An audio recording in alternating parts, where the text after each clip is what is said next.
Hello കൂട്ടുകാരെ, കിളിക്കൂടുന്ന YouTube ചാനലിലേക്ക് സ്വാഗതം. അപ്പോൾ രാവിലെ എണീറ്റു കേട്ടോ. ഞാൻ 3:30 കഴിഞ്ഞപ്പോൾ ഉറക്കം എണീറ്റു. പിന്നെ പോയി കുളിച്ച് വൃത്തിയായിട്ട് വന്നു കേട്ടോ. വന്ന് പൂജാ റൂമിൽ വിളക്ക് കൊളുത്താനാണ് കേട്ടോ. അപ്പം ഞാൻ രാവിലെ 3:30 ആകുമ്പോൾ എണീറ്റിട്ട് കുളിച്ച് 4 മണിക്കകത്ത് വിളക്ക് കൊളുത്താനാണ് വരുന്നത്. പിന്നെ നേരെ പോയി പൂജാ റൂമെല്ലാം വൃത്തിയാക്കിയിട്ട് വന്ന് തുളസിക്ക് വെള്ളം ഒഴിച്ചു കേട്ടോ. എന്നിട്ട് പിന്നെ ഞാൻ വിളക്കെല്ലാം തേച്ചു. പിന്നെ അവരൊക്കെ ഒരുക്കി അടിപൊളി സെറ്റാക്കി എന്നിട്ട് ഞാൻ ദീപം കൊളുത്തുവാണ് കേട്ടോ. അപ്പം ഇങ്ങനെ ചിലർക്ക് എല്ലാവർക്കും ഒരു ബുദ്ധിമുട്ടുള്ളവർ കാണും. പക്ഷേ എൻ്റെ ഒരു അനുഭവം ഞാൻ പറയാം. ഞാൻ ഇത്ര നേരത്തെ ഒന്നും ഉറക്കം എണീക്കത്തില്ലായിരുന്നു. ഇത്ര നേരത്തെ അല്ലായിരുന്നു കേട്ടോ വിളക്കൊന്നും കൊളുത്തുന്നത്. വിളക്ക് കൊളുത്താറുണ്ട്, പക്ഷേ ഇത്രയും നേരത്തെ എണീക്കത്തില്ലായിരുന്നു.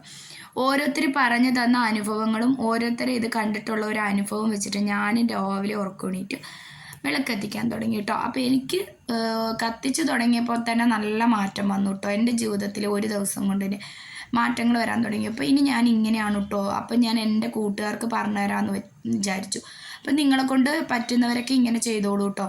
അപ്പം അല്ലെങ്കിൽ കൂടുതൽ ഞാൻ ദൈവവുമായിട്ട് അടുത്ത് നിൽക്കുന്ന ഒരാളാണ് കേട്ടോ. എനിക്ക് എപ്പോഴും ദൈവത്തിനോട് എന്താ പറയുക ഞാൻ എപ്പോഴും അങ്ങനെയാണ് കേട്ടോ. എന്ത് വിഷമം വന്നാലും പിന്നെ നേരെ കിച്ചണിൽ വന്നു കേട്ടോ. കിച്ചൺ രാത്രി എല്ലാം തൂത്ത് വൃത്തിയാക്കി വെച്ചിട്ടാണ് കേട്ടോ പോയത്. അപ്പോൾ നേരെ വന്നൊരു ചട്ടിയാണ് കേട്ടോ. അത് മൺചട്ടിയുടെ വിളക്കാണ് കേട്ടോ. അതിനകത്ത് ഒരു ദീപം കൊളുത്തിട്ടോ. ഗ്യാസിൻ്റെ അടുത്ത് നമ്മൾ ഗ്യാസാണല്ലോ ആദ്യം കത്തിക്കുന്നത്. എന്നിട്ടൊരു പൂവും വെച്ചു കേട്ടോ. പിന്നെ നമ്മൾ ചന്ദനത്തിരിയും എന്താ പറയുക സാമ്പ്രാണി ഇതെല്ലാം കൂടി നമ്മൾ പുകച്ച് അതൊക്കെ ചെയ്യുമ്പോൾ എന്താ പറയുക ഒരു പോസിറ്റീവാണ് കേട്ടോ വീട്ടിൽ. ആ ഒരു ദിവസം ഇങ്ങനെ തുടങ്ങുമ്പോൾ തന്നെ നല്ലൊരു മാറ്റമാണ് കേട്ടോ. നിങ്ങളൊന്ന് ഇങ്ങനെ ചെയ്ത് നോക്കൂ. അപ്പോൾ നിങ്ങൾക്ക് മനസ്സിലാവും കേട്ടോ ആ മാറ്റം. അതിന് ശേഷം ഞാൻ എൻ്റെ ചന്ദനത്തിരിയൊക്കെ ഒഴിഞ്ഞു കേട്ടോ. പക്ഷേ ഞാൻ എടുത്തെടുത്ത് പറയുന്നതെന്ന് പറഞ്ഞാൽ എനിക്ക് നല്ല മാറ്റമുണ്ട് കേട്ടോ. പിന്നെ ഞാനതെല്ലാം കഴിഞ്ഞു. അപ്പോഴത്തേക്ക് ഒരു 4:30 ആവാറായതേ ഉള്ളൂ കേട്ടോ.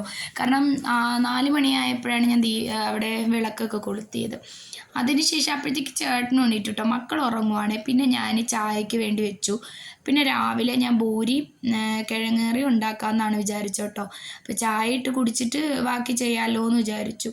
പിന്നെ ചായ ഇട്ടു. ചേട്ടന് കൊടുത്തു കേട്ടോ. ചേട്ടന് ചായ കുടിച്ചാലേ ഒരു ഇതുള്ളൂ. പിന്നെ പിന്നെ ഞാൻ ആദ്യം ഈ ബെഡ് ഇവിടെ മടക്കിയെല്ലാം വെച്ചിട്ടാണ് കേട്ടോ. ഇതെൻ്റെ റൂമാണ് കേട്ടോ. ഞാൻ കിടക്കുന്ന റൂമാണ്. മക്കൾ അപ്പുറത്തെ റൂമിലാണ് കേട്ടോ. അടിപൊളിയാക്കിയിട്ടാണ് കേട്ടോ ഞാൻ പോയത്. എപ്പോഴും നമ്മൾ അടുക്കും ചിട്ടയായിട്ട് അടുക്കി പറക്കി വെച്ച് ശീലിച്ചാൽ പിന്നെ ഞങ്ങളെ പൂച്ചണ്ട. അവൾ രാവിലെ ഉറക്കണീറ്റിങ് വന്നു കേട്ടോ. എൻ്റെ അനക്കം കേട്ട് അവൾ വന്നിരിക്കും. അത് കഴിഞ്ഞിട്ട് ഞങ്ങളെ വീടിൻ്റെ അടുത്തുനിന്ന് ഒരു വീട്ടിൽ പോലും ആരും ഉറക്കണീറ്റിട്ടില്ല കേട്ടോ. എല്ലാ വീടും അടഞ്ഞെടുക്കും. പിന്നെ ഞങ്ങളെ നിഷ്കു അവിടെ കിടക്കുന്നുണ്ട്. അവൻ്റെ കണ്ണ് തിളങ്ങുന്നുണ്ട് കേട്ടോ. എൻ്റെ ചേട്ടനെടുത്ത വീഡിയോ ആണ് കേട്ടോ. പിന്നെ ഞാൻ ഇച്ചിരി നേരം ഒന്ന് ഇരുന്നു കേട്ടോ. പ്രാർത്ഥിച്ചിട്ടൊക്കെ ഇരുന്നിട്ട് വന്നു. ഞാൻ ആദ്യം ചായ കുടിച്ചില്ല കേട്ടോ. ചേട്ടനാ ചായ കുടിച്ചത്. ഞാൻ പോയി പ്രാർത്ഥിച്ചു. കുറച്ച് നേരം പ്രാർത്ഥനയൊക്കെ കഴിഞ്ഞിട്ട് വന്നു. കിഴങ്ങ് കുക്കറിൽ വെച്ചു കേട്ടോ. കിഴങ്ങേറിക്ക് പിന്നെ അരി അടുപ്പിലാണ് കേട്ടോ ഇടുന്നത്. അടുപ്പങ്ങ് രാവിലെ കത്തിച്ചു കേട്ടോ. അതിൻ്റെ കൂട്ടത്തിൽ അതും കൂടി അങ്ങ് ആവുമല്ലോ. പിന്നെ മീനൊക്കെ ഫ്രിഡ്ജിൽ ഇരിപ്പുണ്ട്.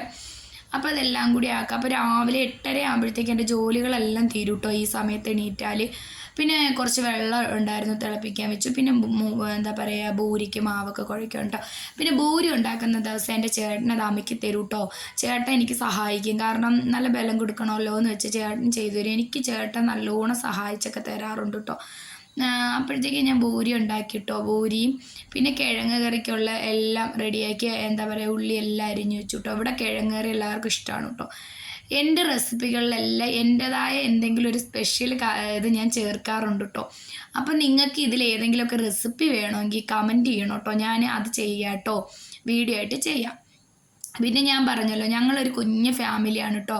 സാധാരണ ഫാമിലിയാണ് കേട്ടോ. അപ്പം ഞങ്ങൾ ഇഷ്ടപ്പെടുവാണെങ്കിൽ നിങ്ങൾ സപ്പോർട്ട് ചെയ്യണം. പിന്നെ മീൻ കറിക്കുള്ളത് ഉള്ളിയും ഇതെല്ലാം പുളിമുളം കറിയാണ് കേട്ടോ. പുളിമുളം കറിക്കുള്ളത് അങ്ങ് വാട്ടിട്ടോ. ഫ്രിഡ്ജിൽ മീൻ ഇരിപ്പുണ്ടായിരുന്നു. അപ്പോൾ രാവിലെ അടുക്കളയിൽ ദീപം കത്തിച്ച് വെച്ച വിളക്ക് അണഞ്ഞതിന് ശേഷമേ ഞാൻ മീൻ എടുത്തുകൊണ്ട് വരുള്ളൂ കേട്ടോ. അപ്പോൾ രണ്ടിടത്തും വിളക്കെല്ലാം അണഞ്ഞു കഴിഞ്ഞപ്പോൾ ഞാൻ മീനൊക്കെ എടുത്തുകൊണ്ട് വന്നു. പിന്നെ മീനൊക്കെ കറി വെക്കാൻ വേണ്ടി വെച്ചിട്ട് തുണി കുറച്ച് അലക്കാനുണ്ടായിരുന്നു കേട്ടോ. വാഷിംഗ് മെഷീനിൽ അങ്ങ് അലക്കിയിട്ട് ഞാനും ചേട്ടനും കൂടി ചേർന്നു കേട്ടോ. എന്നിട്ട് ഞങ്ങളത് വിരിക്കുകയൊക്കെ ചെയ്തു. എന്താ പറയുക ഒരു സന്തോഷമായിട്ടുള്ളൊരു ദിവസം കേട്ടോ. നമ്മൾ 2 ദിവസം എണീക്കുമ്പോൾ ഉള്ള ഒരു പാടേ ഉള്ളൂ കേട്ടോ. പിന്നെ അതങ്ങ് ശരിയായിക്കോളും. പിന്നെ മീൻ കറി വെച്ചു, മീൻ വറുത്തു, പിന്നെ അടുക്കള എല്ലാം തുടച്ച് വൃത്തിയാക്കി. അപ്പം അത് കഴിഞ്ഞ് ചേട്ടൻ കാപ്പി കഴിക്കാൻ വന്നിട്ടോ കുളിച്ചിട്ട്. അപ്പം നിങ്ങൾക്ക് ഈ വീഡിയോ കണ്ടുകൊണ്ടിരിക്കുമ്പോൾ ഇഷ്ടപ്പെടുകയാണെങ്കിൽ ലൈക്ക് ചെയ്യുക, ഷെയർ ചെയ്യുക, കമൻറ്റ് ചെയ്യുക, സബ്സ്ക്രൈബ് ചെയ്യുക കേട്ടോ. അപ്പം പിന്നെ ചേട്ടൻ ജോലിക്ക് 8:30 മണിയായപ്പോൾ 8 മണിയായപ്പോൾ എൻ്റെ എല്ലാ ജോലിയും കഴിഞ്ഞു കേട്ടോ. അപ്പോൾ അടുത്തൊരു വീഡിയോ ആയിട്ട് വരുന്നവരെ ടാറ്റാ.